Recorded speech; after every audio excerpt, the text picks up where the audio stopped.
Today, we are studying a topic that's absolutely essential in business, marketing plans and management. Now, I know some of you might think marketing is not that just advertising, but actually, it is way more than just the catchy slogans or flashy ads. Marketing is what makes or breaks a product and even a company. You ever wondered why some products just take off while others, well, they just don't?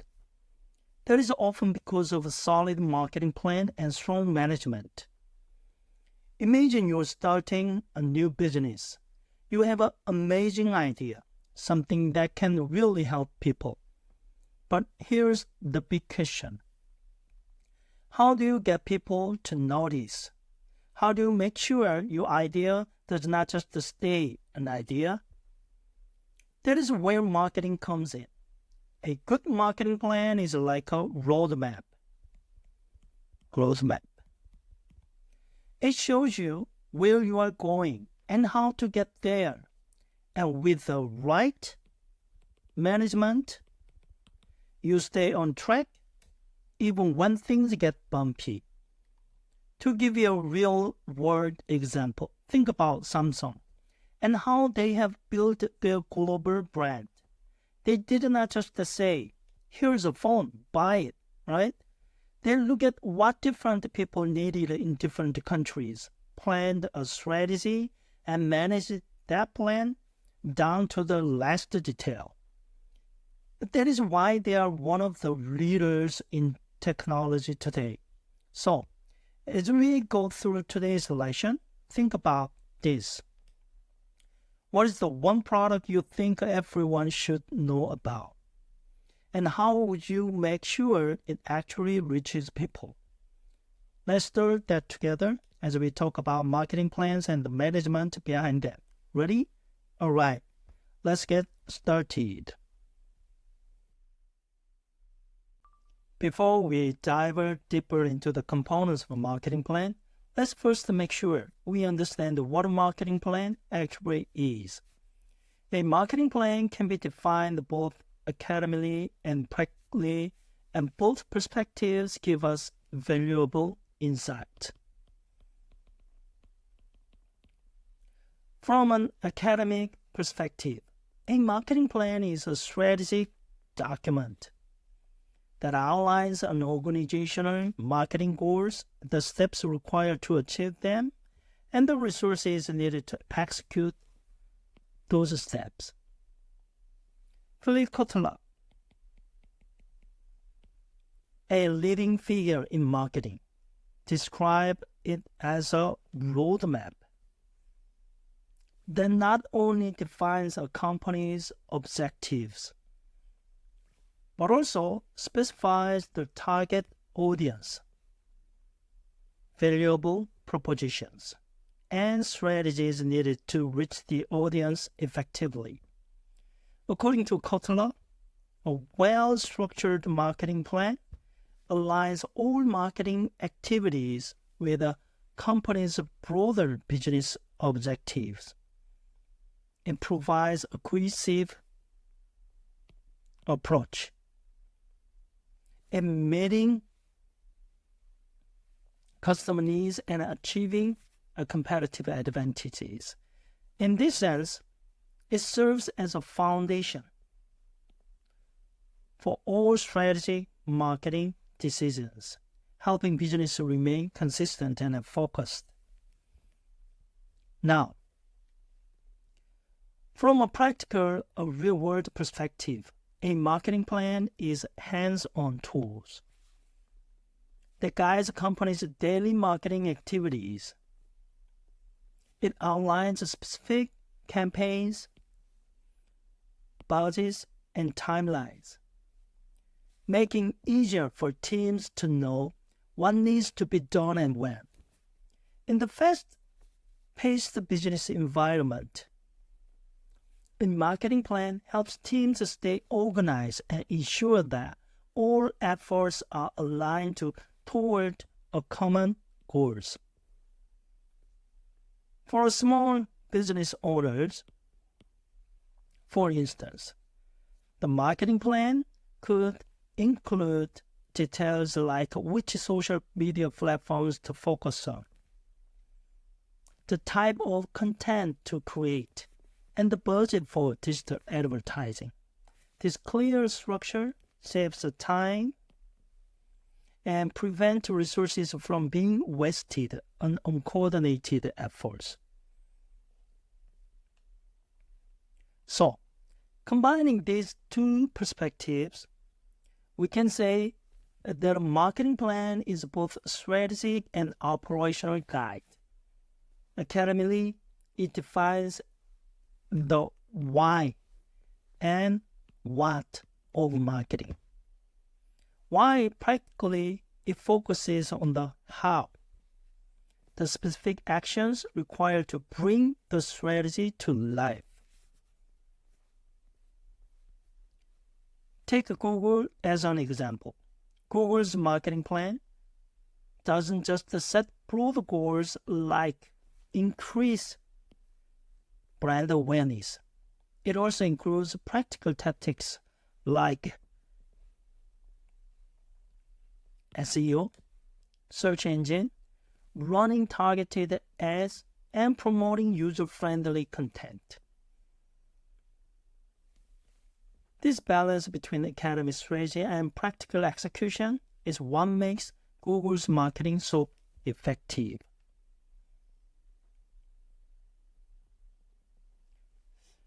Now that we have seen both sides, why do you think it is important to have a marketing plan that is both strategic and practical? A purely academic plan might lack real-world feasibility.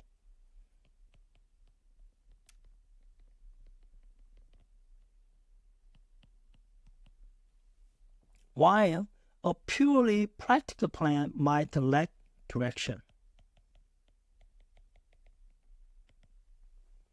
By combining both, companies can create a plan that is ambitious yet actionable. Okay, a marketing plan is more than just a document. It is a comprehensive guide that bridges strategy with execution. It provides both a vision and detailed steps necessary to achieve success. Now that we have defined it, let's move on to the key components that make up successful marketing plan. Any questions before we continue? Please leave any additional questions in Google Classroom, and we will discuss them together during class. Great, let's keep going. Now that we understand what a marketing plan is, let's break down its core components. A solid marketing plan includes a few key elements. They guide the entire process from setting goals to measuring success. These elements are crucial because they ensure the plan is both comprehensive and effective. The first essential element of a marketing plan is defining business objectives. It means setting clear, measurable goals that the company wants to achieve. These objectives might have increasing brand awareness,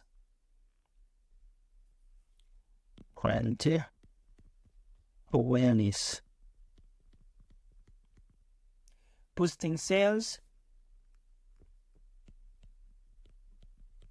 expanding new market, or strengthening customer loyalty.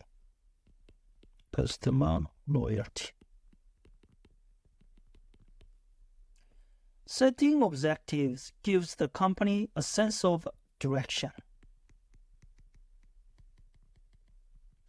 Without clear goals, it is easy for marketing efforts to lose focus or go off track.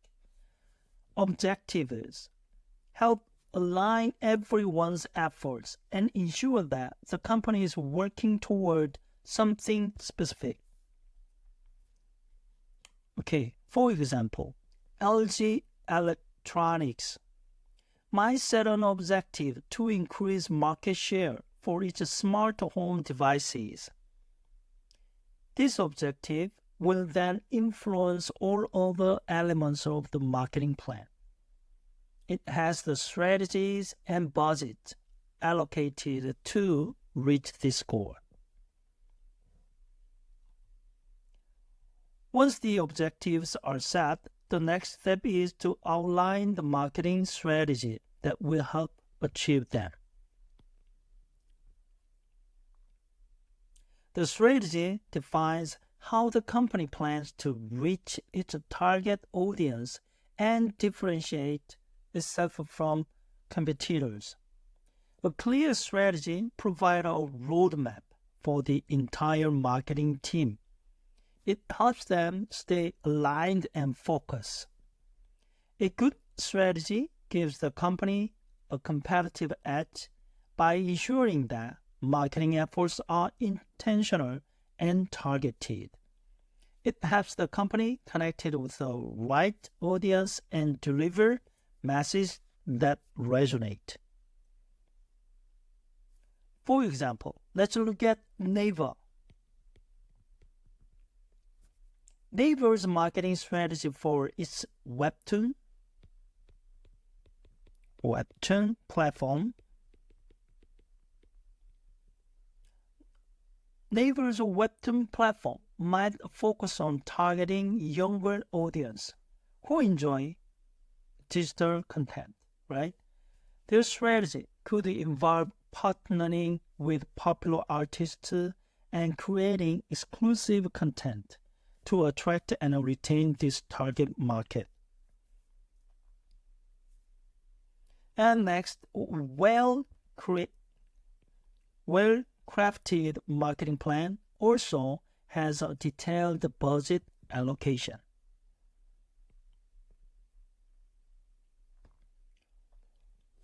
This step ensures that the company's financial resources are used wisely, with enough funds allocated to each marketing activity. Budget allocation is essential for prioritizing campaigns and make sure the most impactful initiatives are fully supported. Budgeting is important because it prevents overspending and helps the company focus on activities that provide the highest return on investment. It allows marketing teams to plan ahead and make informed decisions based on financial limitations. For example, Hyundai Motors.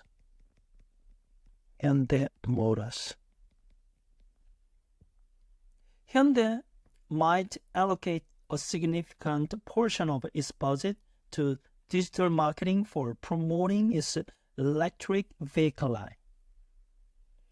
It allows them to reach eco-conscious customers through targeted online advertising, social media, and influencer partnership. Last one, the financial measures performance. The final component is measures performance.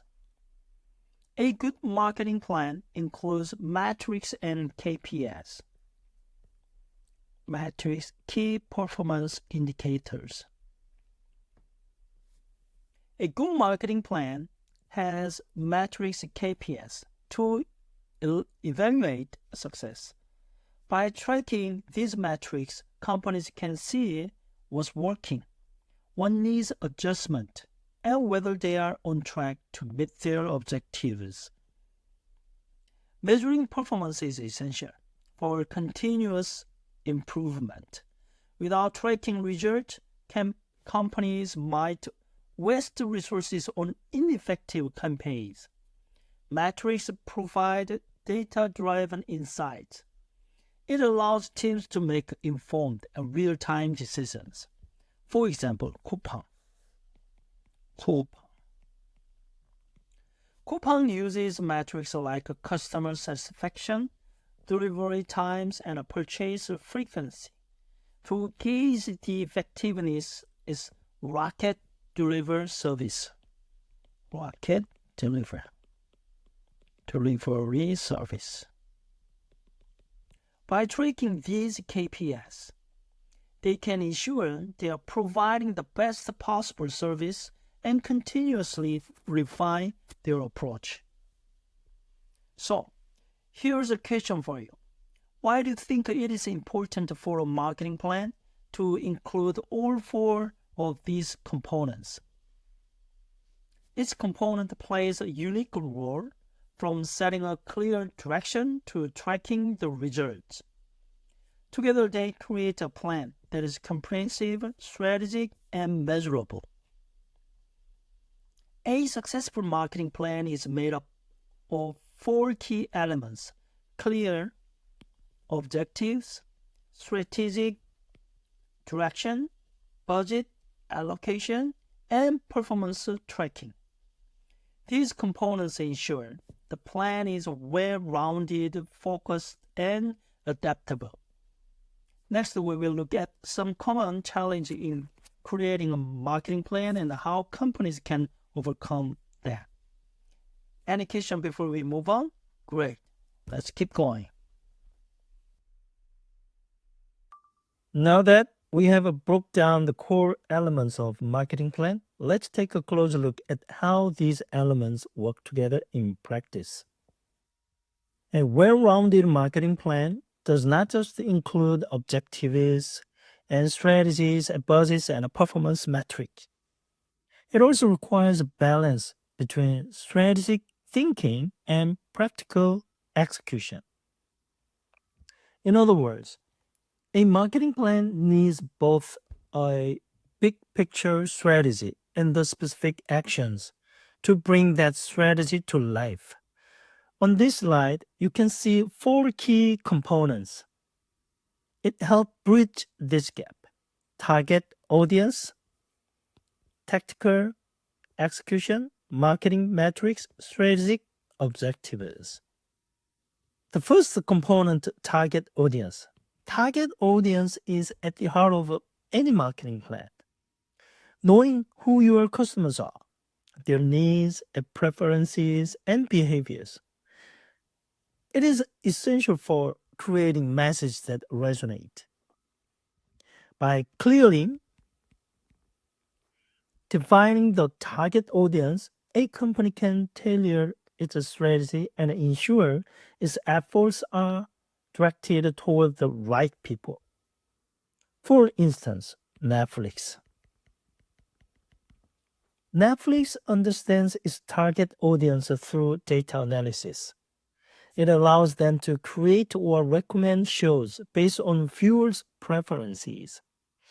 This focus on the audience is a strategic choice. It makes their campaigns more relevant and engaging.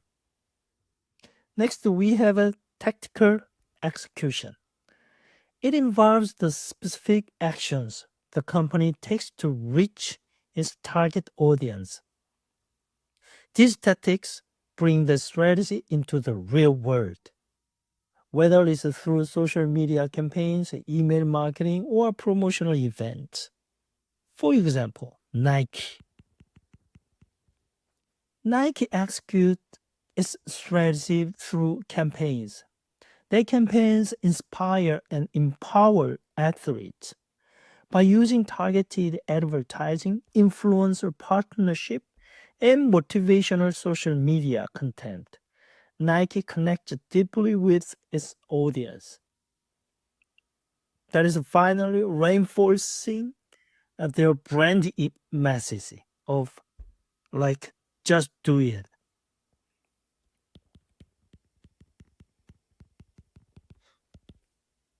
The third component is marketing metrics.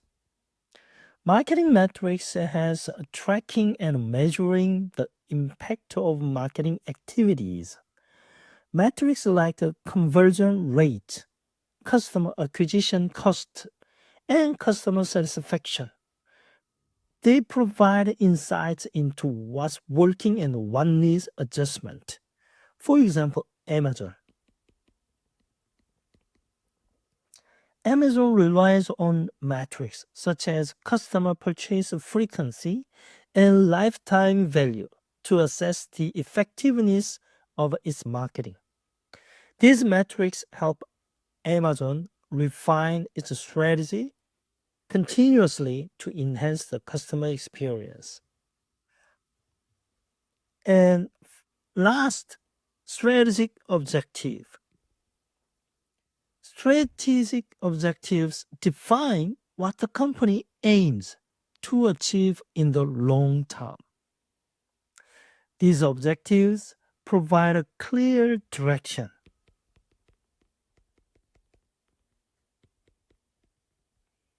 and help prioritize marketing efforts.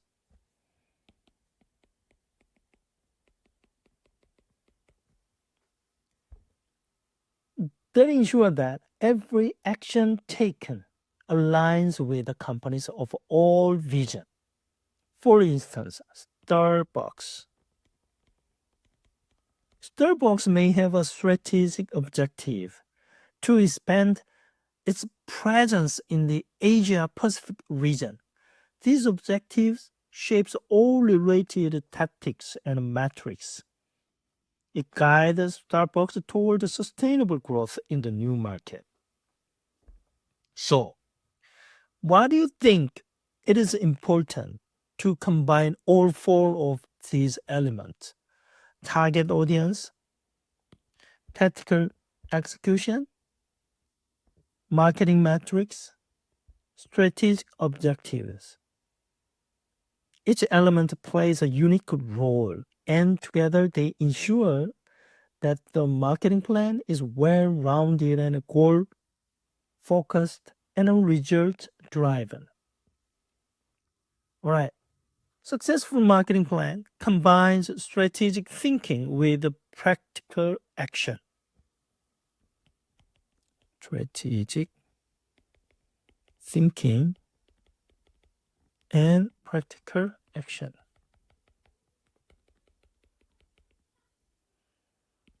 By defining the target audience, setting clear objectives, executing targeted tactics, and tracking metrics, companies can create a plan that not only looks good on paper, but also delivers real results.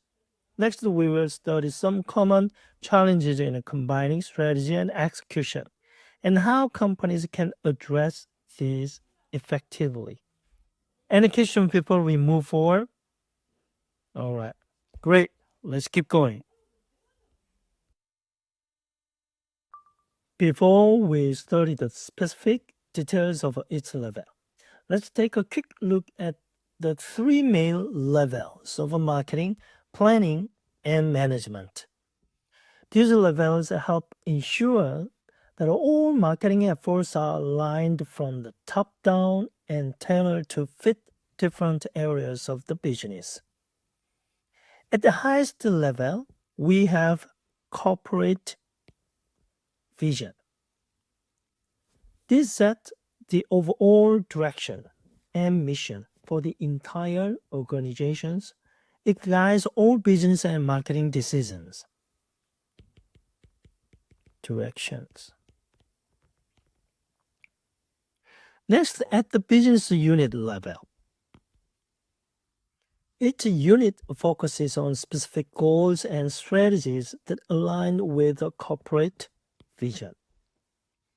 This level allows the company to address the unique needs of different products or markets. Finally, the market offering. At the marketing offering level, strategies are tailored to meet the needs of a specific customer segment or product lines. This helps the company connect with its target audience more effectively. These three levels work together to ensure that the marketing strategy is cohesive, focused, and adaptable across the entire organizations. Now, let's take a closer look at each level and how they function in detail. Now that we are ready, let's study the backbone of marketing planning and management. Here's the something interesting. Marketing is not just the one big plan. Instead, it actually works on three different levels or layers within a business. And each level is crucial for four different regions. First up, we have the corporate level. The high level, big picture strategy. This level is like the bird's eye view of the whole business. Big picture strategy. Here, the company defines its overall vision and goals. It is where companies decide things like what kind of company do we want to be, what interest should we operate in, and how do we position ourselves against competitors. Take Hyundai Motors, for example. At the corporate level, Hyundai does not just focus on cars. They have expanded into EVs, hydrogen vehicles, and even autonomous driving technology. Hyundai's corporate marketing plan is all about future mobility. It's setting a direction that are much bigger than just selling cars. This high-level vision drives all over Hyundai's other business strategies. Next, we have the business unit.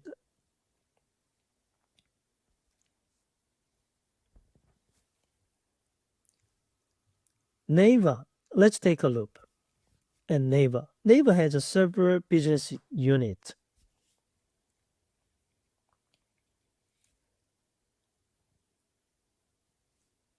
Business unit level. What does that mean? Think of it as the level where a company has a separate departments or unit. Each focus on a specific part of the business. Each unit has its own marketing plan. They are based on the unique products or service they offer. It is like a team with a team. Let's look at Naver. Naver has several business units like Naver Webtoon, Naver Shopping, and Naver Pay. Each of these units has its own marketing approach because the way you market a digital payment service is very different from how you promote a webtoon or a shopping platform. This business unit level strategy helps Naver target different audience effectively while still aligning with the company's overall goals. Finally, we get to the market offering level. This is the most specific level where you are looking at a single product or service. Here, the focus is on promoting on one particular thing, like a new smartphone model, a service package, or even a special event. Everything from product features to pricing, promotion, or distribution. It is fine-tuned to fit the needs of a specific market. A great example of this is Baskin-Robbins in Korea. They offer seasonal and limited edition flavors just for the Korean market. During the summer, they are bringing out tropical fruit flavors, while in winter, they might introduce something like a sweet potato latte. This market offering approach is tailored specifically for Korean consumers, using unique flavors and seasonal themes to keep people excited about trying something new. All right, so key question. Why do you think it is important to have these three levels? Why can't a company just have one big marketing plan for everything? Each level serves a different purpose and helps the company stay focused, whether it's on a big corporate goal or just promoting a single product. So, these are three levels: corporate, business unit, and market offering. They make sure that every part of a company, from its vision down to a single product, is aligned. And that's how companies stay on track and reach their goals. Any question on these levels, please leave any message in Google Classroom. Now that we have covered the three levels of marketing planning: corporate level, business unit level, and market offering level, let's look at some key activities that happen each of these levels.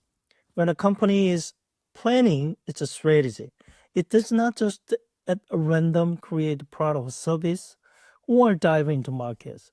There are four main activities that help guide these decisions: defining the company mission, building a company culture, establishing strategic business units, and allocating resources to each strategic business unit. First up, we have the company mission. This is like the company's core purpose. It answers the big question: why do we exist?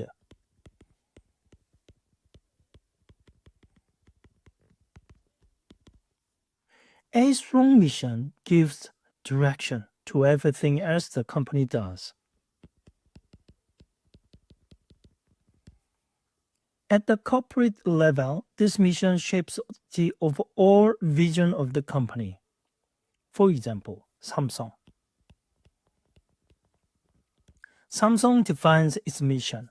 It is not just about electronics. Their mission includes creating innovative technologies that improve lives globally.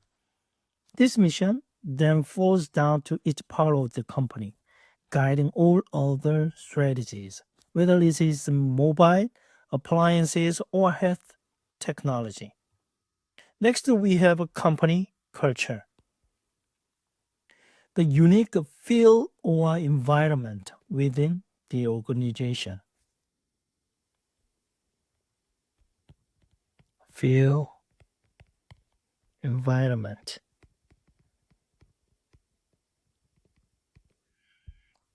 It includes shared values, norms, or practices that influence how employees work together. Think of it as the personality of the company. Building a positive culture helps align employees with company's mission. It keeps everyone motivated. At the business unit level, culture plays a huge role. For instance, in a company like Naver. Naver, the culture within their webtoon division might be highly creative and dynamic. It focuses on storytelling and visual art. In contrast, Naver Pay's culture might focus more on security and reliability. Each business unit needs a culture that fits its own product or goals. But that culture should still connect back to the overall values of the company. Then we have strategic business units. These are like mini companies within the larger organizations. Mini companies. Companies within larger organizations.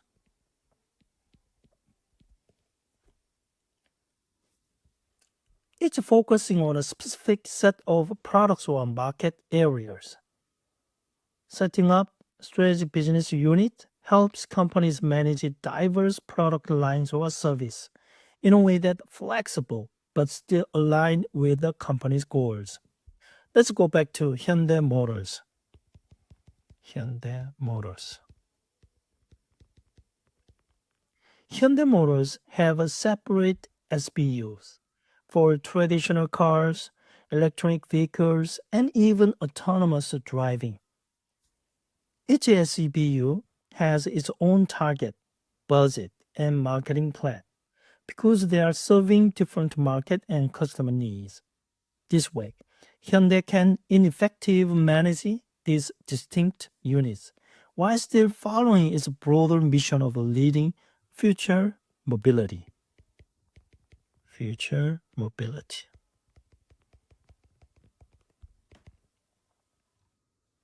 Finally, there's a resource allocation. This is where the company decides how much money, manpower, and support its SBU get. It's like setting priorities. Setting priorities. Priorities. Some strategic business units might need more funding because they are growing in quick and facing tough competition, while others might need less because they are stable. Let's look at specific market example with LG. For LG's home appliance division, they may allocate more resources to flagship products like refrigerator or air conditioners, where competition is high and technology need frequent upgrades. On the other hand, for smaller products, they might allocate fewer resources but still maintain quality. By managing resources in wise at each market level, LG can stay competitive across its entire product line. Okay, why do you think resource allocation is so important for each strategic business unit? Can you imagine what would happen if a company gave all its funding to just one business unit? It might leave other areas struggling, and the company would be less balanced. That is why every level and every decision, from the mission to resource allocation, needs careful planning. So, to wrap it up, the company's mission and culture set the overall direction. Then strategic business units allow it to focus on different markets. And with a smart resource allocation, it keep everything running in smooth. Now let's move on to how these strategic elements translate into actionable marketing plans at each level. Dive deeper into the ideas of company mission. Now, this is not just some slogan or fancy words on the website. The mission is actually the heart of the company. It tells us why we do exist. And it's the foundation for all the decision and strategy that comes later. So, what exactly is a corporate mission? It is a statement that expresses the company's core purpose, values, and directions. It answers big questions like what we are here to achieve and what kind of impact do we want to make. It is not about the day to day tasks, it's more about the big picture and long term goals. Now, if we look at some experts say Peter Drucker, a management guru, he once said that a strong mission should define what the company wants to do better than anyone else in the world. In other words, it is the company's unique purpose that sets it apart. His idea highlights that a mission should not only inspire but also guide real actions and strategies. Let's look at Samsung. Their mission is inspire the world, create the future. Now, what does that mean in real terms? For Samsung, it means leading innovation that improves everyday life, from phones and TVs to even renewable energy. And this mission is not just words, it is something that apply in every part of the business. For example, when Samsung develops a new smartphone, they focus not just on making it work well, but, but also on adding features that people didn't even know they needed, like advanced AI or eco friendly materials. At the corporate level, Samsung's mission guides every major decision: what markets to enter, what technology to invest in, and even how they want to be perceived by the world. It is not just about selling products, it is about creating something that adds value to people's lives globally. And here's another interesting example: Google's mission. Google's mission is simple but powerful: to organize the world's information and make it universally so accessible and useful. Think about it. That mission has driven everything from Google Search to Google Maps, YouTube, and even AI project. Every new service or product Google creates is designed to help people access information, no matter where they are in the world. For Google employees, this mission provides clear direction. Even though they work on different products, they all share the goals of making information easier to access. So, whether they are designing a search algorithm or improving Google Translate, they know exactly how their work fits into the bigger pictures.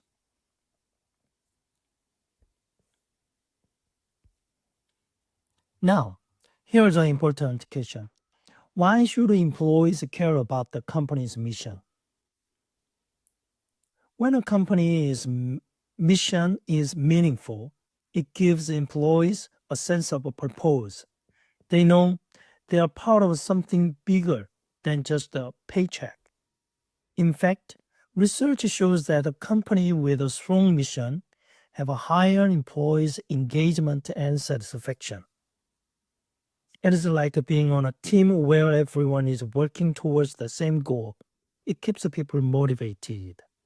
In Korea, Naver has a mission to connect people, information, and things.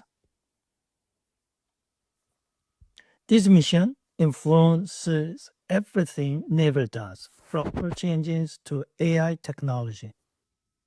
It also impacts the company culture, where employees feel they are contributing to a platform that connects millions of people daily. For example, Naver employees working on a webtoon or Naver shopping know their work helps to connect people with the content or products. That shared mission keeps teams aligned and energized, even as Naver grows and enters a new market. So, to sum it up, a company's mission is not just a statement, it's the heartbeat of the organization. It sets the tones for strategies, shapes company culture, and inspires employees at each level. But here's the key: the mission does not just stay at the top. As we move forward, we will see how this mission flows down, influences each part of the company, guides the actions of business unit, and even individual products.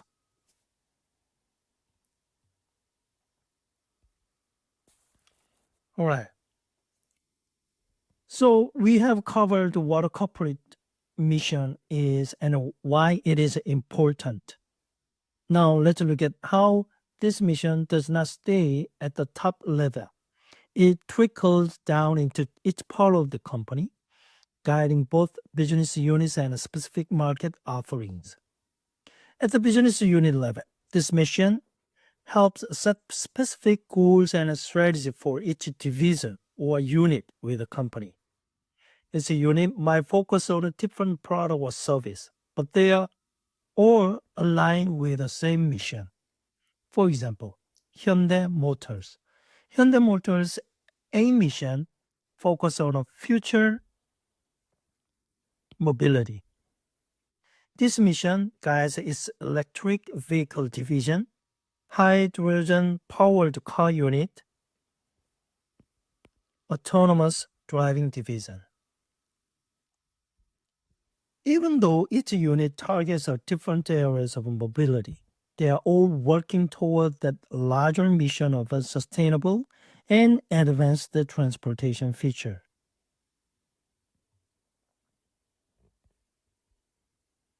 Then we have the market offering level. Well, the mission shapes even the smallest details of a single product service. At this level, companies tailor their product to meet the mission while serving the specific needs of the market. Let's take Kakao as an example. Kakao Talk's product team focus on a user-friendly messaging features. That is how they apply the mission of connecting people. Meanwhile, Kakao Pay's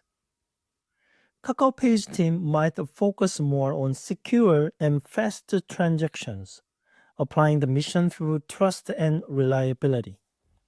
Each product reflects the company's mission, but is also finely tuned for its own customer needs.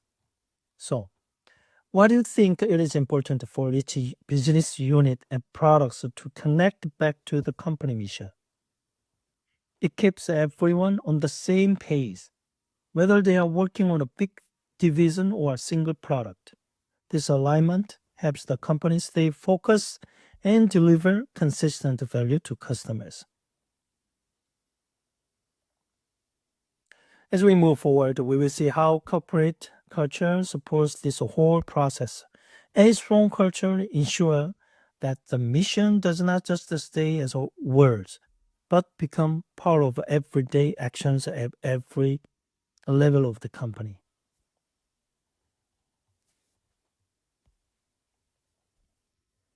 All right. So now that we have covered the mission, let's talk about something closely related to corporate culture.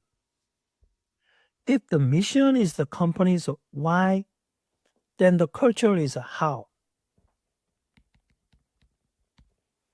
It is the shared values, beliefs, and practices that shape how people in the company work together. And believe it or not, culture can be a huge competitive advantage. It impacts everything from productivity to employee satisfaction and even customer loyalty. One of the pioneers of corporate culture studied Egershines. Egershine described culture as company's invisible glue. He emphasized that a culture develops from shared experience and becomes a way of thinking and doing things that feels almost natural to employees. Shine's research reminds us that a strong culture can make an organization more adaptable, while a weak culture might lead to conflicts and a low morale. So, how does the culture connect to the mission we talk about?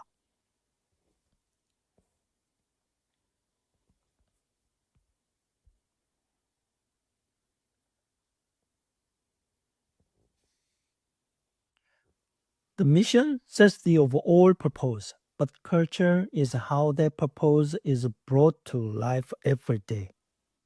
If the mission is to deliver sustainable products, then the culture might encourage employees to think green, reduce waste, and come up with eco friendly ideas. It's like the company's DNA, something that guides action without needing strict rules. A great example is LG. LG's mission is innovation for a better life, and their culture reflects that. They promote an environment where creativity and innovation are highly valued. Employees are encouraged to try new things, whether it is product development or even how they approach customer service. This open culture has led to breakthroughs like energy saving appliances and advanced TVs.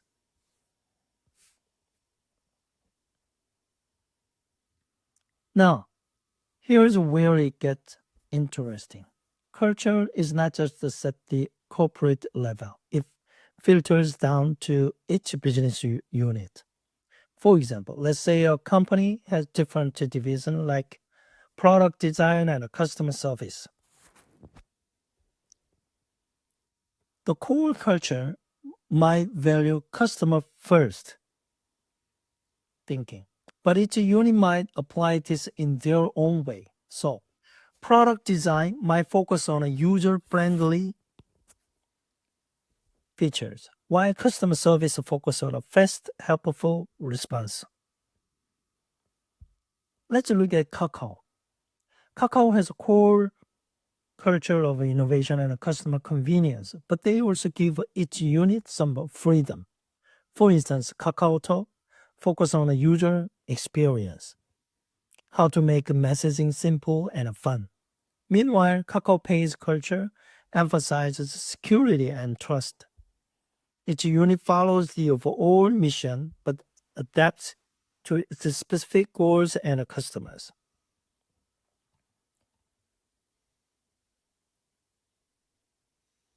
And finally, at the market offering level,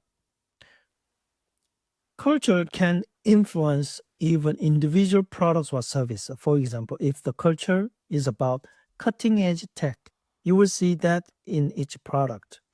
Every design, feature, and even packaging might reflect the tech-driven culture.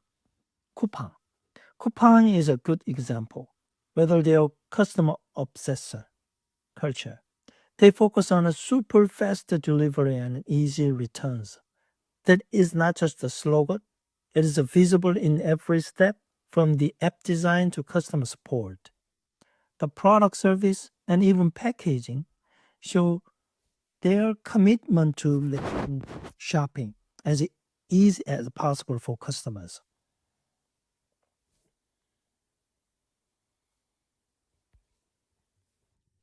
Culture is also what keeps employees engaged and motivated.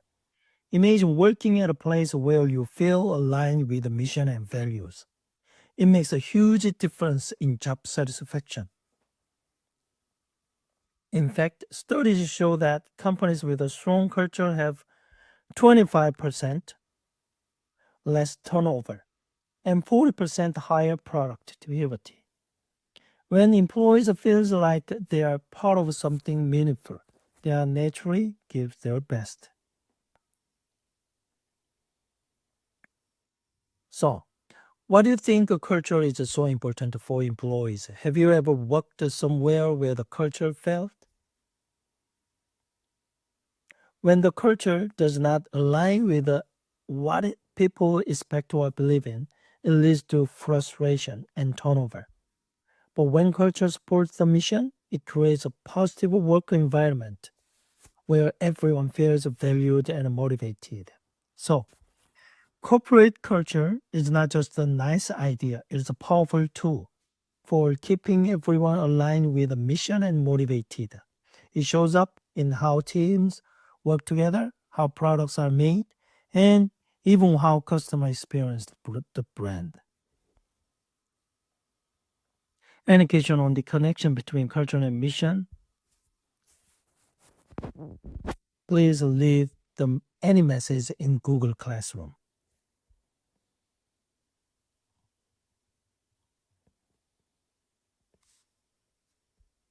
So far, we have talked about defining a mission and building a strong corporate culture.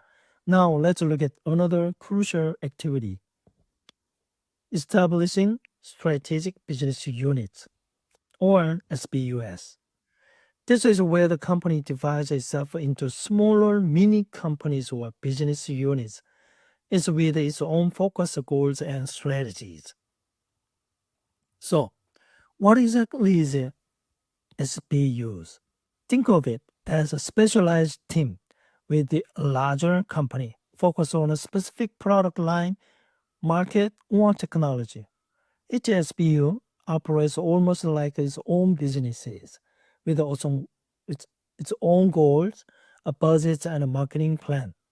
But it's still connected to the company's overall mission and strategy. Now, here's why SBUs are so important. They allow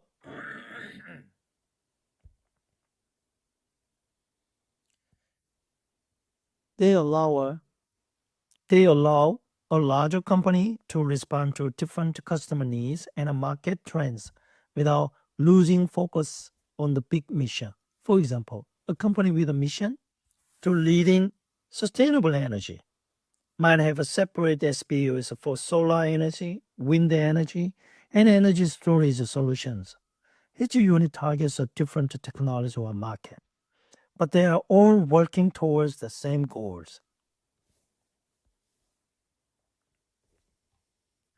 A great example of SBUs in action is Hyundai Motors. Hyundai has a separate business units for traditional combustion engines, electric vehicles, and hydrogen fuel cells. Each of these units has its own specialized teams, goals, and strategies. They focus on different technologies or customer segments. But all of these units align with Hyundai's broader mission of leading in future mobility. For instance, Hyundai's electric vehicles SBU might prioritize research in battery technology, while the hydrogen fuel cells unit focus on sustainable and clean energy sources. This structure allows Hyundai to innovate in different areas while still contributing the overall mission of sustainable advanced transportation. And let's take a look at Unilever, a global consumer goods company. Unilever has SBUs dedicated to different products categories like personal care, home care, and food and beverages. Each SBU operates in a way that target is a specific audience and market needs. But all units follow Unilever's core mission of making sustainable living commonplace. This SBU structure allows Unilever to stay focused and competitive across a diverse market. So, what do you think a company like Hyundai or Unilever would choose to create a separate SBUs instead of managing everything as one big company? Having strategic business units gives them flexibility, focus, the ability to respond to a specific market or technology in quick. Each unit can act independently while still aligning with the company's main mission. So, strategic business unit help larger companies remain agile and focus on a complex market. Each unit works like a small business with its own goals, but they all contribute to the company's broader mission. It leads us to our final activity in planning, allocating resources to support these strategic business units.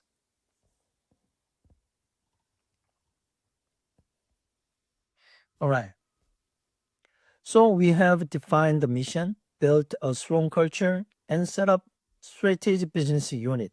Now, let's look at the final planning activities that ties everything together. Resource allocation to each strategic business unit. This is where the company decides how much funding, talent, and support each unit gets.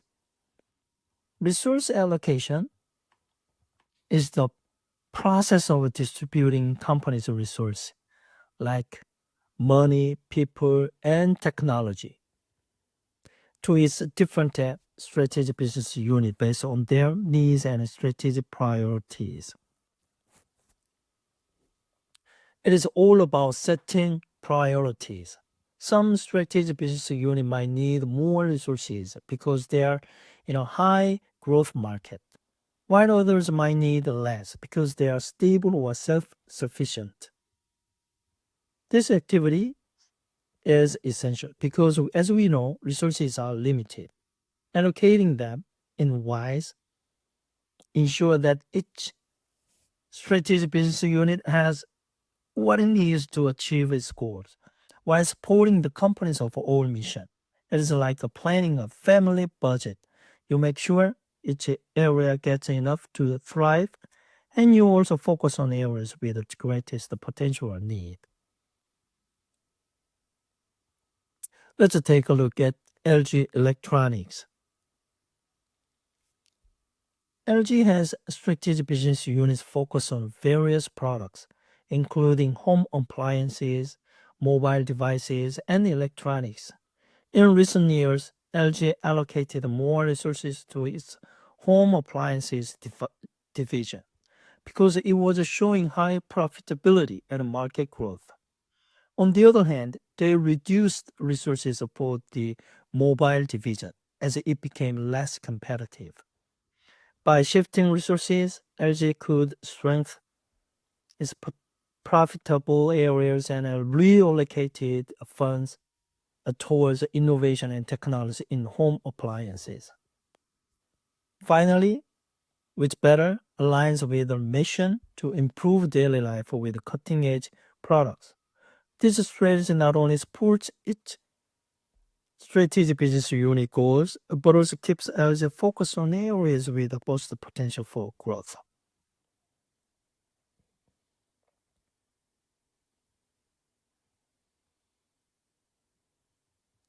Another example is Apple, which allocate significant resources to its R&D division, especially for high growth areas like wearable technology and augmented reality. Apple invests in heavily in the iPhones and MacBook lines, but over time, they have strategically increased the funding to AirPods and Apple Watch, areas with growing consumer interest. This approach allows Apple to continually innovate and expand to new market, supporting its mission to create high quality, user-centered technology. Each SBU gets the resource it needs to thrive while contributing to Apple's overall mission of enhancing the customer experience. So, what do you think companies like LG or Apple choose to allocate resources in different across the strategic business units? Resource allocation helps them maximize opportunities in growing market while ensuring stability in established areas. It is about using resources in the smartest way to stay competitive. To wrap this up, effective resource allocation is crucial for a company's success. It ensures its SUBU can operate inefficient and contribute to the company's bigger goals. And with that, we have covered the four major planning activities that make up strong corporate strategy.